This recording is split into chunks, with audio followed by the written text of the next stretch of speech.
Welcome to The Buzz, a podcast by Boone Electric Cooperative. The Buzz is a monthly message to our community, celebrating what it means to be a member owner of your local electric cooperative. Boone Electric Cooperative, your co-op, our community.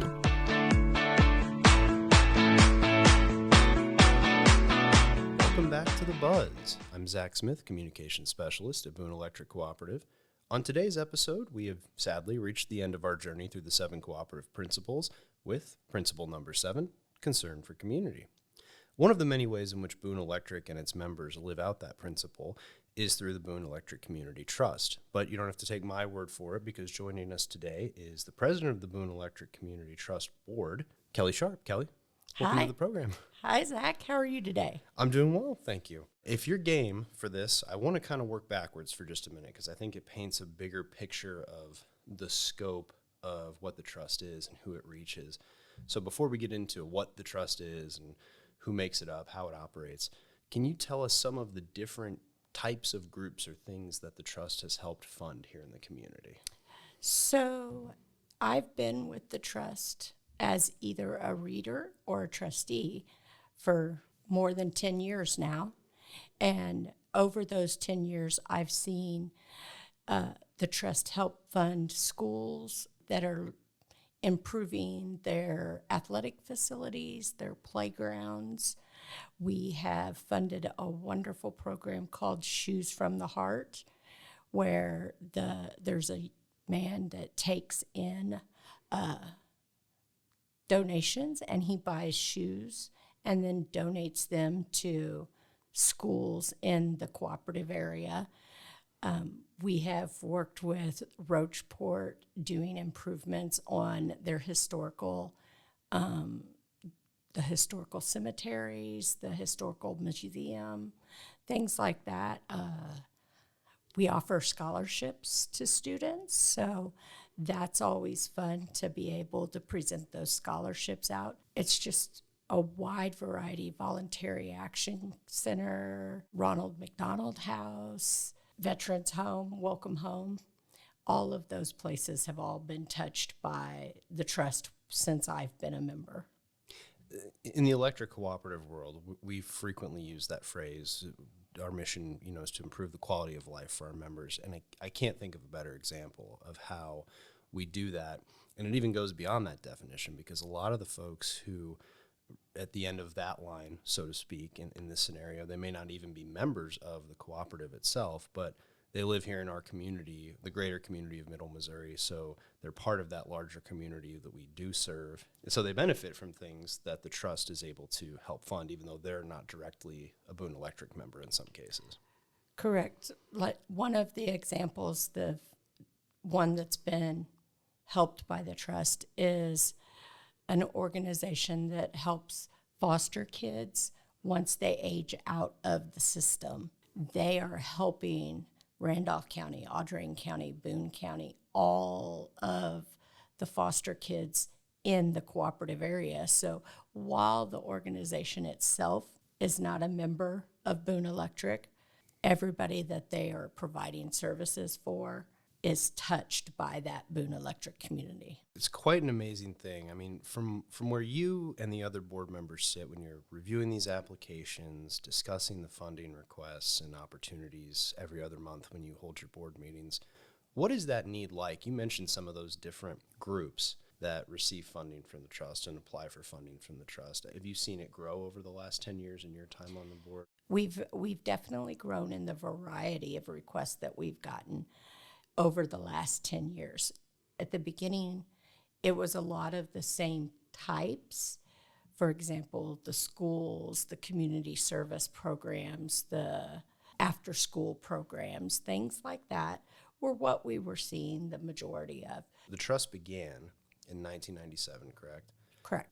And I don't have the numbers right in front of me, but I want to say that the total amount the trust has awarded since 1997 is more than $4 million, maybe even closer to $5 at this point. I think one of the big distinctions about the trust compared to some of the other programs that Boone Electric Cooperative directly provides is that the trust is, first of all, totally volunteer board, correct? Correct. I mean, you're here wearing your president of the board hat right now, but you and the other board members come from a variety of professional careers, personal experiences with nonprofits, I assume. Correct. Part of our board members are working adults still. They're still out there in the community every day, working a 9-to-5 job, and then doing this as what we like to say our side gig. But then we also have a few of our trustees that are retired. They still want to be active in their community. So this is a good way for them to volunteer their services and still be an active member of society. It's not a bad side gig. It's not. Giving out money to help the community. I tell you, I do a lot of work with not-for-profits, and I'm unfortunately or fortunately a member of several of the boards of those not-for-profits. This has to be my favorite one because the trust group gets along so well, and we really just have so much fun reading through the applications and talking about them and making the decisions that need to be made. That's one of the things I've noticed when the board meets. As we talked about before, you all have a variety of different experiences, but you all have some knowledge of what it's like to sit around that table at those specific nonprofits. So you know the challenges, you know the needs, you know the other, funding sources, you know the likelihood of how they're going to make some of these projects or these goals and objectives that they have in mind happen.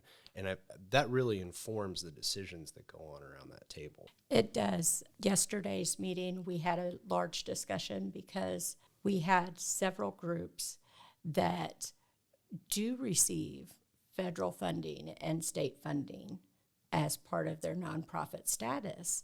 But both of those funding sources are unsure right now because of the current environment.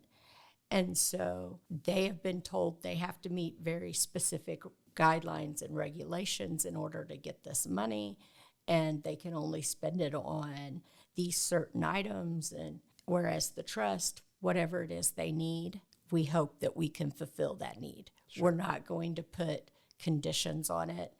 If you ask us for something and we approve it, then you take the money and you buy what you need. And we're not going to make you prove through jumping through a bunch of hoops to be able to get that check from us. The trust guidelines are more on the front end as far as what kinds of things the trust funds or doesn't fund. Correct. And so what's an example? You gave some great ones of playground equipment and concrete, literally sometimes, things like that the trust funds. What are some of the things that the trust doesn't fund? So let me put the caveat that exclude COVID years. Right. We just want to exclude 2020 and 2021. One of the things that the trust tries to avoid funding is day-to-day expenses. We're not here to help you stay afloat by paying your rent and that kind of thing. We're here to, if you have a facility and you can meet the rent, but you can't improve it because you're meeting your rent, you're paying your insurance, you're paying for all your bills, and you're paying your employees, but you really need to buy some new computers. We're happy to help with the new computers. We're not going to help you with the day-to-day operating of said facility. Another example that kind of immediately comes to mind when you say that, the trust helped a group within the last year or so, if my memory's on the right timeline, with some CPR and AED training kits for an organization. So things like that they are using, or I think also within that time frame, we might have helped the senior center with some weatherization stuff. Correct. Those types of projects as opposed to like administrative costs, what people would think of, I guess. The senior center is a prime example. They get funding that helps offset the cost of employees and transportation cost and things like that. But they do not receive funding that helps with that weatherization that they needed because they're in a building that's aging. And in order to lower their electric bill, they wanted to weatherize. They had someone come in and do a study, and it said they really needed to change one of their doors. So they came to us for that because it was something they were needing to get done. They didn't have a year to wait. And with us having our meetings every other month, it allows them the opportunity to get the funding a little bit sooner. Sure. For those needs up front. Sure. And not that it always has to be energy efficiency related, but yes, we were just talking about that for members themselves at their home not that long ago on the podcast. So good to know that we're doing that for organizations in the community as well, wherever we can. You mentioned being a reader. Tell me what a reader does. Kind of, if you don't mind, also, I want to walk through that process really of what it's like when a application for funding comes in and you all review it and discuss it and actually award it. A reader will assist the trustee by reading just the one or two applications and then giving their thoughts, their opinions, asking questions. This is somebody who's not engrossed in the trust every day or even just at the meetings and involved in all of the applications. And they bring a different perspective. We do pick those readers from a specific region. As I said, we meet 6 times a year. So the applications come in for our May meeting in April. They're gathered in March. They're due by April 1st. And then on April 1st, the president gets all the applications and I assign them out to the trustees based on the committee that they're on. We have rural development, economic development, youth development, different categories. And then I assign them to each of those.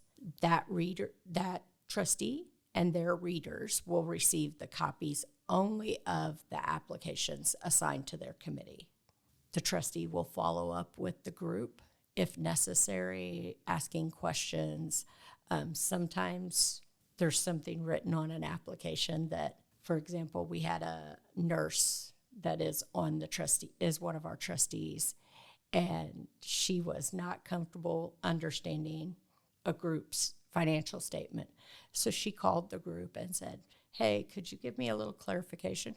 So the CFO of that group got on the phone with her and walked her through it and explained it to her just so that she had a better understanding of what she was looking at. We do that in the month of April, and we're ready in May to talk about it. And in the middle of April, all of the applications are then sent to the entirety of the trust so that each trustee can review all the applications and come to the meeting with an informed opinion as to whether to support the funding also or not.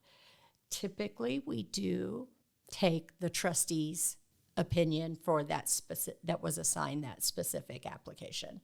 They're using the reader's opinions as, like you said, that extra perspective, that outside perspective, and they're also kind of vetting out those requests and then essentially vouching or not vouching for them when you guys have that meeting every other month. Correct. To discuss the funding. As far as the readers go, how does one become a reader? Are you sought out by a committee member specifically, or? So I actually, for myself, I was sought out by a committee member. He knew of some of the other not-for-profits that I was involved with, and he brought me on board as a reader. Then when his time was up as a trustee, the person that took his place as a trustee, he spoke to me and was like, "Hey, you want to be a reader for me now?" And I said, "Sure."